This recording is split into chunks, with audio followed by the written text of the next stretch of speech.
নমস্কাৰ ইকক্সালে স্বাগতম মই শ্ৰাৱণী দেৱী আজিলৈ আনিছো দশমমান শ্ৰেণীৰ ভূগোলৰ দ্বিতীয় পাঠ পৰিৱেশ আৰু পৰিৱেশৰ সমস্যা আমি প্ৰথম অংশটোত পৰিৱেশ কাক বোলে পৰিৱেশ কি আৰু কি উপাদানেৰে পৰিৱেশ গঠিত এই সকলোবিলাক বিষয়ভাৱে আলোচনা কৰিছিলো আৰু আজিৰ অংশটো মানে দ্বিতীয় অংশত আমি অধ্যয়ন কৰিম পৰিৱেশৰ বিভিন্ন সমস্যাসমূহ পৰিৱেশৰ সমস্যাসমূহ কি চাওচোন আমি পৰিৱেশৰ সমস্যাবোৰ কি এতিয়া পৰিৱেশৰ প্ৰধান সমস্যা তাৰ ভূতায়ে হৈছে কোন মানুহৰ জনসংখ্যা যিমানেই বাঢ়িছে মানুহ যিমানেই এই পৃথিৱীত বাঢ়ি আহিছে সিমানে পৃথিৱীখনৰ কাৰণে সমস্যাৰ সৃষ্টি কৰি আনিছে এতিয়া এই সমস্যাসমূহে কি ৰূপ লৈছে আমি জানিব লাগিব আৰু তাক কেনেকৈ কমাব লাগিব তাৰ বিষয়েও আমি জানিব লাগিব এই লিখাই আছে যে এই সকলোবোৰ সমস্যাৰ মূল কাৰণ ক্ৰমে বাঢ়ি অহা মানুহৰ কাম-কাজ মানুহৰ জনসংখ্যা ইমানেই বাঢ়িছে যে পৃথিৱীৰ সীমিত সম্পদৰ ওপৰত ই প্ৰভাৱ বিস্তাৰ কৰিছে মানৱ বসতিৰ সম্প্ৰসাৰণ কৃষিভূমি সম্প্ৰসাৰণ উদ্যোগৰ বৃদ্ধি নগৰ কেন্দ্ৰৰ বৃদ্ধি আৰু পৰিবহন যোগাযোগ পৰিৱেশ উপাদানসমূহৰ মাজত পাৰস্পৰিক সম্পৰ্ক বিঘ্নিত কৰিছে মানুহৰ বসতিৰ সম্প্ৰসাৰণ হোৱাৰ লগে কি হৈছে আমাৰ অৰণ্যবিলাক কাটি তাক জনবসতি লৈ পৰিণত কৰিব লগা হৈছে কৃষিভূমিৰ যিমানে মানুহ হ'ব খাদ্য শস্য বেছিকৈ লাগিব নে নাই খাদ্য শস্য বেছিকৈ লাগিলে আমাক কৃষিভূমি বেছিকৈ লাগিব গতিকে অৰণ্য কাটি কৃষিভূমি মুকলোৱা হৈছে উদ্যোগ বৃদ্ধি হোৱাৰ লগে ক'বই নালাগে উদ্যোগৰ পৰা উৎপাদিত বিভিন্ন গেছে আমাৰ বায়ুমণ্ডল স্থলমণ্ডল জলমণ্ডল সকলোবিলাকে কি কৰিছে দূষিত কৰিছে নগৰ কেন্দ্ৰৰ বৃদ্ধি আৰু লগতে পৰিবহনৰ লগে আমি যে এই বাইক গাড়ী এইবিলাক যে চলাই ফুৰো তে কিহৰ সহায়ত চলে পেট্ৰলৰ সহায়ত চলে এই যে জীৱাশ্ম ইন্ধনসমূহ ব্যৱহাৰ কৰাৰ ফলত যথেষ্ট পৰিমাণৰ আমাৰ বায়ুমণ্ডলৰ বিষাক্ত হৈ উঠিছে আৰু এই সকলোবিলাকে আমাৰ পৰিৱেশ কি কৰিছে বিঘ্নিত কৰিছে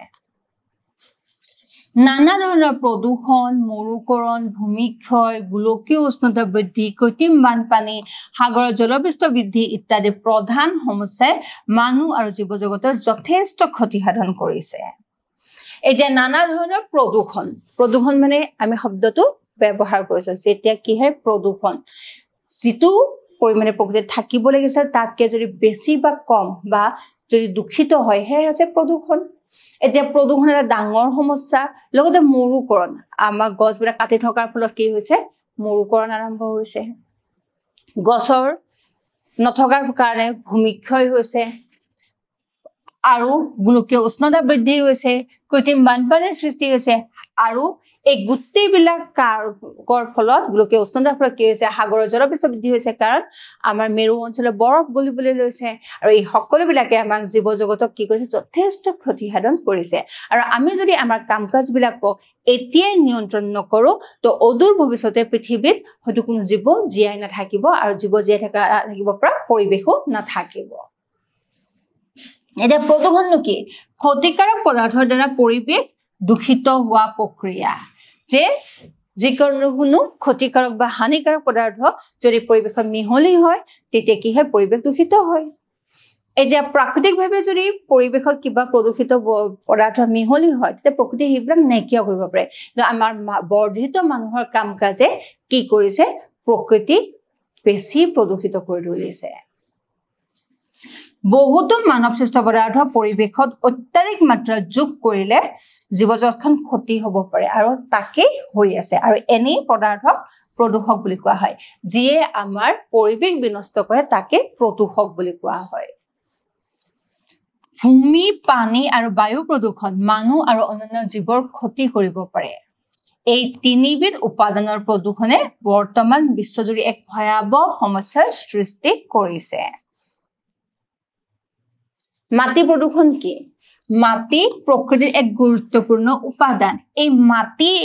নিচিনা এটা অপৰিহাৰ্য সম্পদত যেতিয়া দূষিত হয় তেতিয়া কি বুলি কোৱা হয় মাটি প্ৰদূষণ মাটি যিমান পৰিমাণৰ মানিক থাকিব লাগে যি পৰিমাণৰ কন্টেন্ট মিনাৰেল বিলাক থাকিব তাত তুলনাত যদি কি হয় হলনি হয় কোনোবা এটা পদাৰ্থ যদি বেছি মিহলি হৈ যায় তেতিয়া কি হয় মাটি প্ৰদূষিত হোৱা বুলি কোৱা হয় কিছুমান ৰাসায়নিক পদাৰ্থ মিহলি হলে বিষাক্ত ধাতু মিহলি হলে ঔদ্যোগিক আৱৰ্জনা মিহলি হলে তেজস্ক্ৰিয় পদাৰ্থ মিহলি হলে আৰু এচিড বৰষুণৰ ফলত মাটি কি হ'ব পাৰে প্ৰদূষণ হ'ব পাৰে এটা কিছুমান ৰাসায়নিক পদাৰ্থ আমাৰ বিভিন্ন মানুহৰ কাম কাজৰ ফলত ঔদ্যোগিক কাম কাজৰ ফলত কি হয় যিমানবিলাক আৱৰ্জনা ওলাই সেই আৱৰ্জনাবিলাকত বিষাক্ত পদাৰ্থ থাকে সেই বিষাক্ত পদাৰ্থবিলাক যেতিয়া মাটিৰ সংস্পৰ্শলৈ আহে সেই মাটিখিনি কি হয় প্ৰদূষিত হয় তেজস্ক্ৰিয় পদাৰ্থ আমি যে আণৱিক পৰীক্ষা নিৰীক্ষাবিলাক কৰো তাৰ পৰা কি হয় সেইবিলাক যেতিয়া মাটিৰ লগত মিহলি হৈ যাব সেই তেজস্ক্ৰিয়তাটো কি থাকে মাটিত থাকি যায় আৰু সি আমাৰ খাদ্য শস্যলৈকেও আহিব পাৰে আৰু সি মাটি কি কৰে মাটিৰ উৰ্বৰতা ধ্বংস কৰে আৰু এচিড বৰষুণ মানৱ সভ্যতাৰ উদ্যোগীকৰণৰ ফলত যিমানেই বেছি উদ্যোগীকৰণ হৈছে যিমানে সফলতা লাভ কৰিছে সিমানে আমাৰ বায়ু পৃষ্ঠত কিছুমান নাথাকিবলগীয়া গেছৰ পৰিমাণ বাঢ়ি গৈছে আৰু সেই গেছবিলাকৰ ফলত কি হয় এচিড বৰষুণ হয় আৰু এই এচিড বৰষুণে আমাৰ ভূপৃষ্ঠ ভূমণ্ডল কি কৰে ধ্বংস কৰে ভূমি প্ৰদূষণৰ মূল কাৰণ আধুনিক কৃষি পদ্ধতি উদ্যোগসমূহৰ সম্প্ৰসাৰণ আৰু বনাঞ্চল ধ্বংস প্ৰথমটো আমি কওঁ যদি তিনিটা কিন্তু প্ৰথমটো আমি ক'ব পাৰোঁ বনাঞ্চল ধ্বংস বনাঞ্চল যিমানে ধ্বংস কৰিম আমাৰ কি হ'ব আমাৰ পৃথিৱীখন সিমানে প্ৰদূষিত হ'ব কাৰণ গছেই একমাত্ৰ এনেকুৱা ধৰণৰ উপাদান যিয়ে কি কৰিব পাৰে প্ৰকৃতি চাফা কৰিব পাৰে পৃথিৱীখন চাফা কৰি ৰাখিব পাৰে তাৰপিছত আধুনিক কৃষি পদ্ধতিৰ নামত অধিক উৎপাদনৰ নামত আমি ৰাসায়নিক সাৰ ব্যৱহাৰ কৰিছো কীটনাশক ব্যৱহাৰ কৰিছো আৰু এইবিলাকে কি কৰিছে আমাৰ ভূমিৰ উৰ্বৰতা ধ্বংস কৰি আনিছে উদ্যোগসমূহ সম্প্ৰসাৰণ যিমানে আমি উদ্যোগ স্থাপন কৰিম উদ্যোগৰ পৰা ওলোৱা আৱৰ্জনাবিলাকে সিমানে কি কৰিব আমাৰ ভূমিভাগ প্ৰদূষিত কৰিব কৃষিৰ আধুনিকৰণ ৰাসায়নিক পদাৰ্থৰ প্ৰয়োগক উৎসাহিত কৰে ৰাসায়নিক সাৰৰ ফলত মাটিৰ গঠন আৰু গুণাগুণ সলনি হয় পথাৰত ভূগৰ্ভস্থ পানী ব্যৱহাৰ কৰিলে মাটিৰ প্ৰাকৃতিক গুণত প্ৰভাৱ পৰে কীটনাশক আৰু অপতৃণনাশকে পোক পৰুৱাবিলাকৰ উপৰিও অন্যান্য জীৱ-জন্তুকো ধ্বংস কৰে অনুজীৱবিলাকো ধ্বংস কৰে আৰু মাটিৰ গুণাগুণো নাশ কৰে আৰু এই সকলোবোৰে মাটিৰ প্ৰাকৃতিক গুণ সলনি কৰি মাটিক কি কৰি তোলে প্ৰদূষিত কৰি তোলে ঔদ্যোগিক আৱৰ্জনা আৰু ৰাসায়নিক পদাৰ্থই মাটিৰ লগত মিহলি হৈ থকা মাটি প্ৰদূষিত কৰে কয়লা আৰু পেট্ৰলিয়ামৰ উত্তোলন কৰোতে মাটিৰ লগত মিহলি হৈ তেতিয়া ভূমি প্ৰদূষিত কৰে যেতিয়া কয়লা আৰু পেট্ৰলিয়াম মাটিৰ পৰা উলিয়াই আনো সেইবিলাক কি হয় আশপাশৰ অঞ্চলৰ মাটিৰ লগত মিহলি হৈ যায় আৰু তেতিয়া সেই অঞ্চলৰ মাটি কি হয় প্ৰদূষিত হৈ পৰে আৰু এই ভূমি প্ৰদূষণ আমাৰ পৃথিৱীৰ এটা ডাঙৰ সমস্যা হৈ পৰিছে এইবাৰ আহিলে বায়ু প্ৰদূষণ কি বায়ুমণ্ডলত মূলত থকা পদাৰ্থবিলাক হৈছে নাইট্ৰজেন অক্সিজেন আৰ্গন কাৰ্বন ডাই অক্সাইড নাইট্ৰজেন কিমান থাকে 78% oxygen 20% argon 0.93% and carbon dioxide 0.035% এতিয়া এইখিনি যেতিয়া থাকে তেতিয়া হলে কি হ'ব আমাৰ বায়ু ঠিকই আছে যদি ইয়াৰ কোনোবাটো বাঢ়ি যায় বা কোনোবাটো অত্যাধিকভাৱে কমি যায় তেতিয়া কি হৈছে আমি জীয়াই থকাৰ কাৰণে বায়ু ঠিকই নহব সুষম নহব তেতিয়াই আমি কি বুলি কম বায়ু প্ৰদূষিত হোৱা বুলি কম কিছুমান তৰল আৰু কঠিন পদাৰ্থ বায়ুমণ্ডলত বিভিন্ন অৱস্থাত উপস্থিত থাকে সেই কেইবিধ গেছৰ উপৰিও আৰু কি থাকে কিছুমান তৰল পনীয়া বা জলীয় বাষ্প অৱস্থাত আৰু কিছুমান ধূলিকণা শিলৰ সৰু সৰু টুকুৰা এইবিলাকো কি থাকে বায়ুমণ্ডলত কিছু পৰিমাণে থাকে এটা নিৰ্দিষ্ট অনুপাত বজাই ৰাখি এই পদাৰ্থবোৰ বায়ুমণ্ডলৰ ভাৰসাম্য ৰক্ষা কৰি ৰাখে আৰু এই ভাৰসাম্য বিঘ্নিত হলে বিভিন্ন সমস্যাৰ সৃষ্টি হয় আৰু তেতিয়া আমি তাক কি বুলি ক'ব পাৰো তেতিয়া আমি ক'ব পাৰো যে বায়ু প্ৰদূষিত হৈছে যেতিয়া প্ৰকৃতি সৃষ্টি কৰা ধৰণে বায়ু নাথাকি তাৰ তাৰতম্য ঘটে, ভাৰসাম্য সৃষ্টি হয়, ভাৰসাম্যহীনতাৰ সৃষ্টি হয়, তেতিয়া আমি ক'ব পাৰো যে কি হৈছে বায়ুৰ প্ৰদূষণ হৈছে। বায়ু প্ৰদূষণৰ এটা প্ৰাকৃতিক কাৰণ হৈছে আগ্নেয়গিৰি বিস্ফোৰণ। আগ্নেয়গিৰি বিস্ফোৰণৰ ফলত কি হয় ভূগৰ্ভ তলৰ পৰা যথেষ্ট পৰিমাণে ধোঁৱা, ছাই আৰু গেছীয় পদাৰ্থ ওলাই আহে আৰু সেই গেছীয় পদাৰ্থৰ লগত সালফিউৰিক এচিডো থাকে আৰু সিয়ে কি কৰে বায়ুমণ্ডল দূষিত কৰে। এইটো হৈছে এটা প্ৰাকৃতিক কাৰণ। এই বিস্ফোৰণৰ ফলত 15 পৰা 20 নিযুত টন প্ৰতিটন সালফাৰ ডাই অক্সাইড নিৰ্গত হয় আৰু প্ৰচলিত বতাহে পৃথিৱীৰ বায়ুমণ্ডলত বিশাল অংশলৈ এই প্ৰদূষক পদাৰ্থ বিয়পাই লৈ যায়। সেইকাৰণে প্ৰাকৃতিকভাৱে যেতিয়া আমাৰ আগ্নেয়গিৰি সৃষ্টি হয় তেতিয়া তাৰ আশপাশৰ অঞ্চলবিলাকত কি হয় যথেষ্ট বায়ু দূষিত হয়। আৰু এটা প্ৰাকৃতিক কাৰণ হৈছে বনজুই। পৃথিৱীৰ যেতিয়া বিশেষ এটা অঞ্চলত অতি খৰাঙৰ কাৰণে গছবিলাকত কি হয় জুই লাগে তেতিয়া তাক বনজুই বুলি কোৱা হয়। আমি প্ৰায়ে দেখো অষ্ট্ৰেলিয়াৰ অৰণ্যবিলাকত কি হয় বনজুইৰ সৃষ্টি হয়। এই বনজুয়ে গছবিলাক কাটি পেলাই আৰু গছবিলাক পুৰি পেলাই আৰু গছবিলাক পুৰি পেলোৱাৰ ফলত তাৰ পৰা যথেষ্ট পৰিমাণে কাৰ্বন ডাই অক্সাইডৰ সৃষ্টি হয়। কিন্তু বায়ু প্ৰদূষণৰ প্ৰধান কাৰণ কিন্তু মানৱ সৃষ্ট কাৰণহে। সেই কাৰণকেইটা হ'ল উদ্যোগসমূহৰ বৃদ্ধি, নগৰায়ন, যান-বাহনৰ যাতায়াতৰ বৃদ্ধি, পাৰমাণৱিক বিস্ফোৰণ আদি। আগ্নেয়গিৰি বা বনজুই যদিও প্ৰাকৃতিক কাৰণ আৰু এই প্ৰাকৃতিক কাৰণটা বহুত বিস্তৃত এৰিয়াত সঘনাই হৈ থকা কাৰ্য নহয়, গতিকে ই কি হয় ই হয়তো এটা সময়ত নিজে নিজে প্ৰকৃতি তাক ঠিক কৰি ল'ব পাৰে। যিখিনি ক্ষতি কৰে সেইখিনি প্ৰকৃতি আকৌ পুৰাই ল'ব পাৰে। কিন্তু মানুহে সৃষ্টি কৰা কাৰকসমূহে যিমানখিনি প্ৰদূষণ কৰে সেই প্ৰদূষণ কিন্তু সহজেই প্ৰকৃতিয়ে ঠিক কৰি ল'ব নোৱাৰে, কাৰণ মানুহৰ জনসংখ্যা বহুত বেছি আৰু মানুহৰ কাৰ্যকলাপো যথেষ্ট বৃদ্ধি পাইছে। উদ্যোগসমূহৰ বৃদ্ধি দিনে দিনে উদ্যোগ বাঢ়ি গৈ আছে আৰু উদ্যোগৰ বৃদ্ধিয়ে যথেষ্ট পৰিমাণৰ বিষাক্ত গেছৰ সৃষ্টি কৰিছে আৰু এই বিষাক্ত গেছ আমাৰ বায়ুমণ্ডলত মিহলি হৈ ধোঁৱা,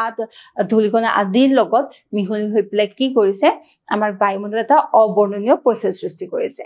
নগৰায়ন, যিমানে নগৰ বাঢ়িব সিমানে কি হ'ব মানুহৰ নগৰ অঞ্চলত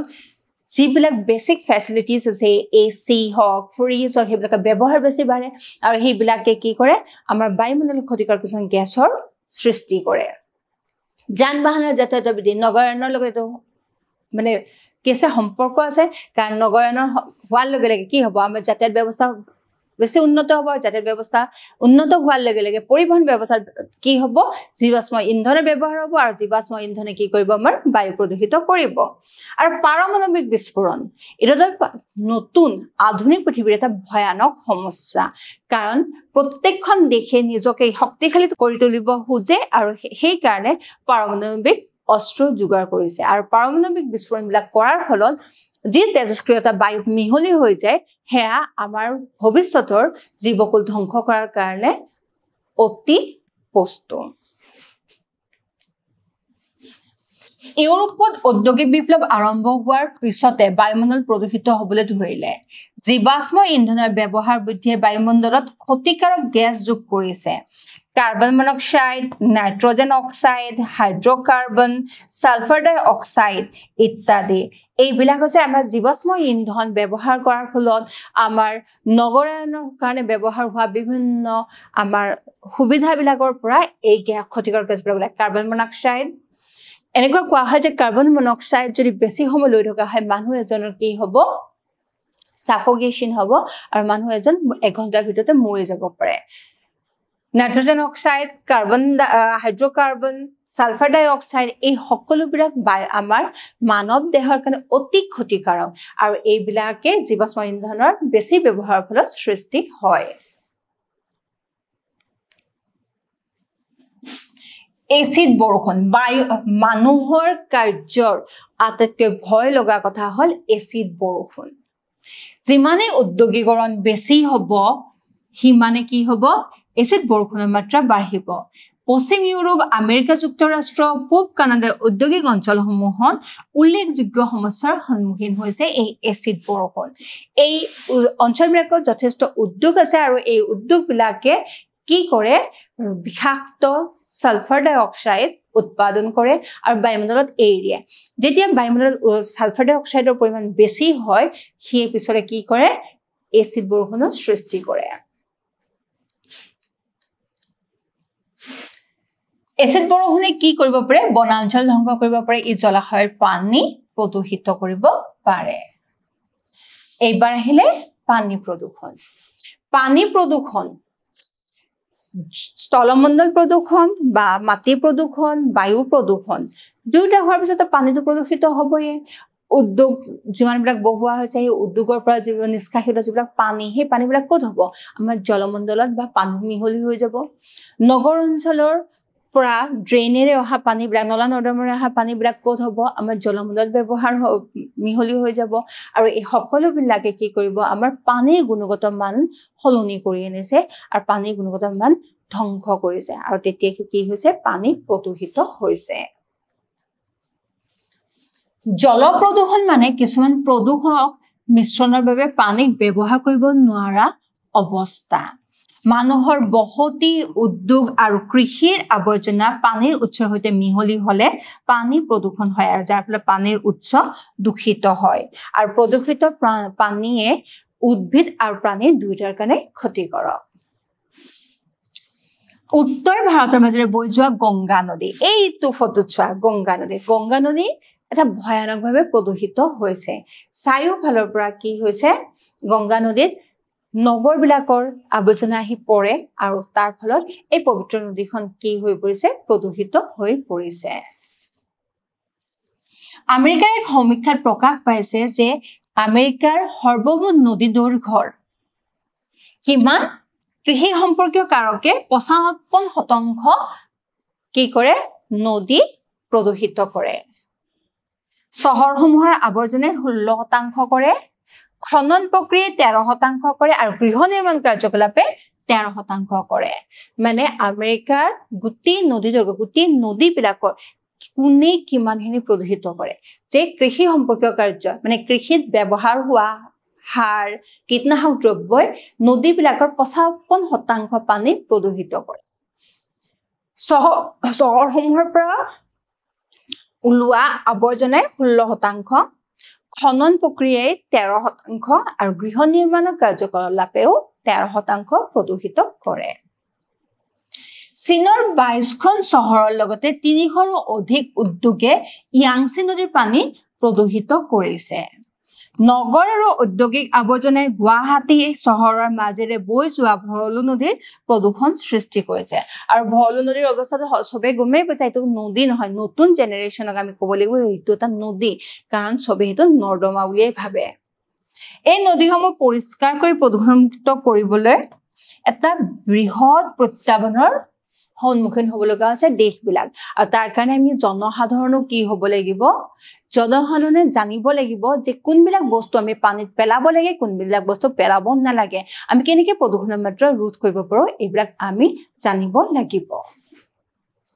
বৃহৎ ঔদ্যোগিক অঞ্চলৰ ওচৰত অৱস্থিত নদী আৰু জলাশয় পানীত বৃদ্ধি পোৱা এচিডৰ ফলত প্ৰদূষিত হয় বায়ুমণ্ডলত সালফাৰ ডাই অক্সাইড আৰু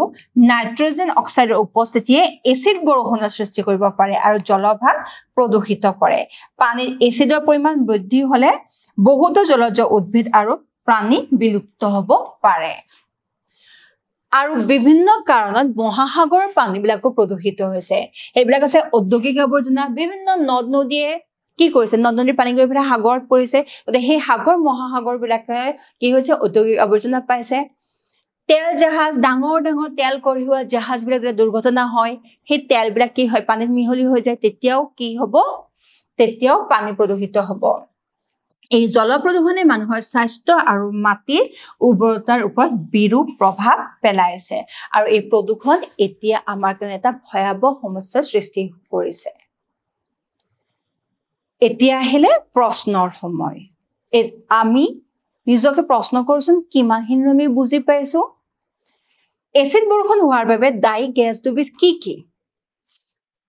ইয়াতে অপশন দিয়া আছে সালফাৰ ডাই অক্সাইড, নাইট্ৰজেন ডাই অক্সাইড, কাৰ্বন ডাই অক্সাইড। কোনটো হ'ব বাৰু? দুটা গ্যাস, এটা হৈছে সালফাৰ ডাই অক্সাইড আৰু আনটো হৈছে নাইট্ৰজেন ডাই অক্সাইড। জীৱাশ্ম ইন্ধন ব্যৱহাৰৰ ফলত সৃষ্টি হোৱা ক্ষতিকাৰক গ্যাস। জীৱাশ্ম ইন্ধন কি তোমালোকেতো জানাই। জীৱাশ্ম ইন্ধন হৈছে আমাৰ খাৰুৱা তেলৰ পৰা যিমানবিলাক ইন্ধন ওলায়, কয়লাৰ পৰা যিমানবিলাক ইন্ধন ওলায়, সেইবিলাকক জীৱাশ্ম ইন্ধন বুলি কোৱা হয়। এটা কি কোনবিধ গ্যাস? ওজন, অক্সিজেন, কাৰ্বন মনক্সাইড, এই তিনিটাৰ ভিতৰত কোনবিধ গ্যাস বাৰু জীৱাশ্ম ইন্ধন পুৰিলে ওলায়? Carbon monoxide. তো আজিলৈ ইয়াতে এৰিছো। ইয়াৰ পিছত আমি আন আন পৰিৱেশৰ সমস্যাবিলাক বিশদভাৱে আলোচনা কৰিম। ধন্যবাদ।